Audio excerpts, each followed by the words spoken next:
I can't think of a better clip to pull you into a video about one game that was lost to time. Medal of Honor Airborne.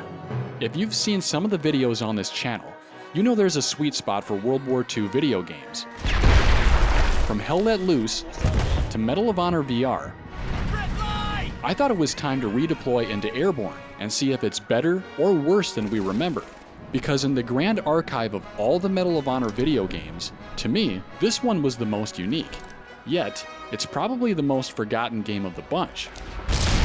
Replaying Medal of Honor Airborne again, all these years after release, there's still a lot of fun to be had, and I'll recap why this is one World War II game that needs a reboot for today's systems.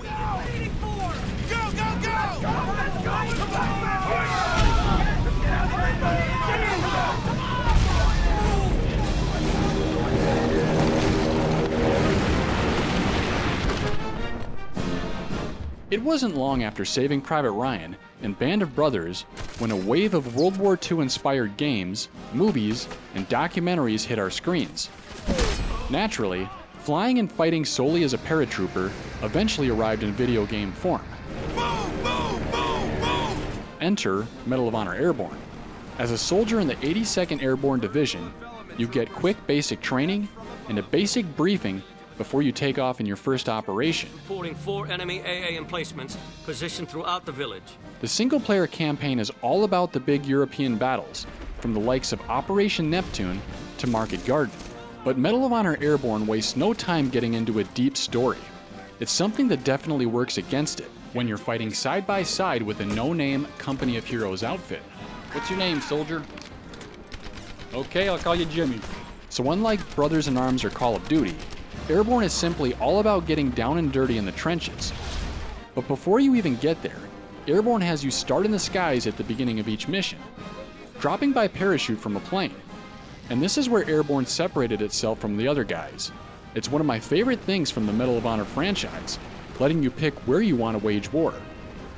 Most first-person shooter games are all pretty linear and straightforward, but with Medal of Honor Airborne, you get to pick what you want to hit first. Once you're out the door, it's smart to link up with your buddies at the green smoke, then venture out onto the battlefield. Complete your objective in any order. It's that player choice that made Airborne stand out compared to other World War II shooter games.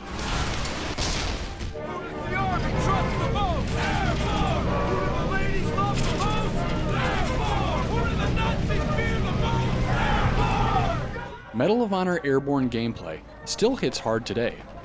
Take it from me, close-up combat almost feels like you get pistol whipped if you get too close. The weapon recoil really kicks in your hands, meaning the weapon upgrades are important to earn in the single-player campaign. Leaning while aiming is another interesting feature in the game, giving you the ability to peek wherever you'd like. It works really well for single-player, but with multiplayer, I can't help but think you'd get smoked out in the open for being such a stationary target. Maybe it's the modern player in me with games like Battlefield 6 that have nearly perfected aiming, leaning, and movement.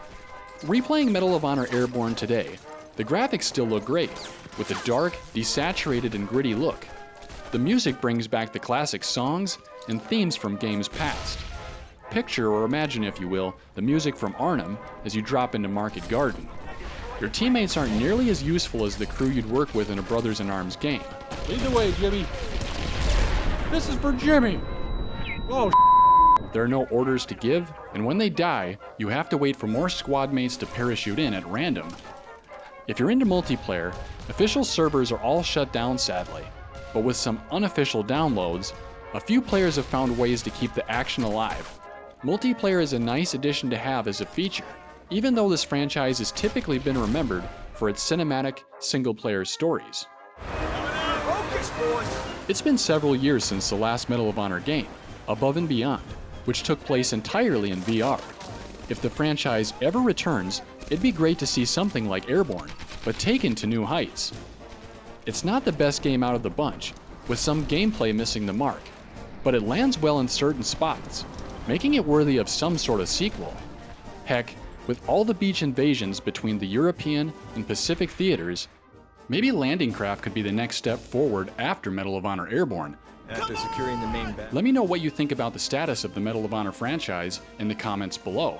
And be sure to subscribe for more World War II video games, just like the ones coming up next. Thanks for watching.